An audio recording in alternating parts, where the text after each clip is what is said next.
আপুনি যদি 1990 চনৰ কাশ্মীৰী হিন্দুৰ অৱস্থা দেখা নাই, মপলা বিদ্ৰোহ যদি দেখা নাই, নোয়াখালীৰ ঘটনা যদি দেখা নাই, সন্দেশখালী বৰ্তমান বেংগলৰ সন্দেশখালীৰ যদি ঘটনা দেখা নাই, পশ্চিমবংগৰ যদি ডাইৰেক্ট একশন যদি দেখা নাই, ভাৰত স্বাধীন হোৱাৰ পিছত যদি আপুনি পাকিস্তানৰ নৰসংহাৰ, ভাৰতৰ বিভিন্ন স্থানত নৰসংহাৰৰ যদি ঘটনা দেখা নাই, তেতিয়াহ'লে আপুনি বৰ্তমান বাংলাদেশৰ পৰিস্থিতি চাওক।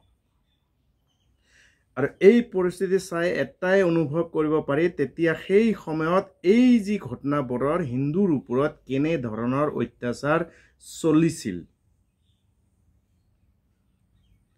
তো বৰ্তমানৰ বাংলাদেশৰ ঘটনাই যদি আপুনি চাই, যদি দেখে, তাৰ পৰিস্থিতি যদি অধ্যয়ন কৰে, তেতিয়া সেই সময়ৰ বা সময় সময় হৈ থকা হিন্দুৰ ওপৰত কেনে ধৰণৰ এক অত্যাচাৰ চলে সেই বিষয় আপুনি গম পাব, এক অনুভৱ, এক উপলব্ধি কৰিব পাৰিব। বিভিন্ন সময়ত 1946 চনত হোৱাৰ পিছত ডাঙৰ ৰূপত বিভিন্ন সময়ত নৰসংহাৰ হোৱা ঘটনা আৰু চন। 1946 চনত, 1947 চনত আমি পাকিস্তান, পূব পাকিস্তান, বৰ্তমানৰ বাংলাদেশ আৰু ভাৰতৰ বিভিন্ন অঞ্চলত, 1944 চনত বিশেষ শিখ সমুদায়, 1949 চনত, 1992 চন, 2000 চন, 2013 চন, 2019 চন। আৰু এই নৰসংহাৰ কৰা বিশেষ লোকসকল কোন? চিন্তনীয় বিষয় এইটোৱে, ইমান ডাঙৰ ৰূপত এক নৰসংহাৰ, অকল টাৰ্গেট, লক্ষ্য হিন্দু সমাজ। দেখে আপোনালোকে যিসকলে হিন্দুৰ ওপৰত হোৱা নৰসংহাৰ, কাশ্মীৰৰ 1990 চনেই হওক, বা শিখ দাঙ্গাই হওক, বা ডাইৰেক্ট একশ্যনেই হওক, বা নোয়াখালীৰ ঘটনাই হওক, তেতিয়া এই বাংলাদেশৰ ঘটনা চালে আপোনালোকে পৰিষ্কাৰভাৱে বুজি পাব। দ্বিতীয় চিন্তনীয় বিষয়,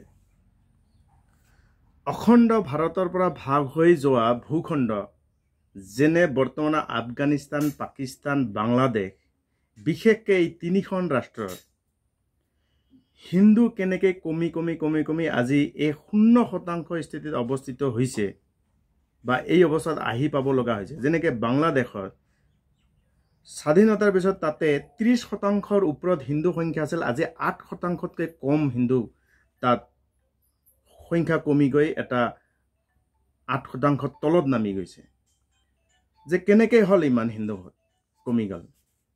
আফগানিস্তানৰ পৰা কেনেকৈ কমি গ'ল, পাকিস্তানৰ পৰা কেনেকৈ কমি আছে, বাংলাদেশৰ পৰা কেনেকৈ কমি আছে, আপোনাৰ এই বৰ্তমানৰ বাংলাদেশৰ পৰিস্থিতি কেনেকৈ তাৰ পৰা হিন্দু খেদি আছে, কেনেকৈ খেদাই আছে, আৰু এই ঘটনা যদি আপুনি চাই, যদি দেখে, তেতিয়াহ'লে অনুমান কৰিব পাৰিব এই তিনিখন ৰাষ্ট্ৰৰ পৰা আজি যে হিন্দু সংখ্যা কমিছে, এই ধৰণে তেওঁলোকে অত্যাচাৰ কৰি, তেওঁলোকে খেদাই মাৰি, ধৰ্মান্তৰ কৰি তেওঁলোকে হিন্দুক তাৰ পৰা সমাপ্ত নিশেষ কৰি দিয়াৰ কাৰণে এক প্ৰয়াস, এক প্ৰযত্ন কৰি আছে। আৰু এই ঘটনাটো আজিৰ এই যি নতুন প্ৰজন্ম বাংলাদেশৰ ঘটনাৰ পৰা তেওঁলোকে শিকিব বা চাব পাৰে।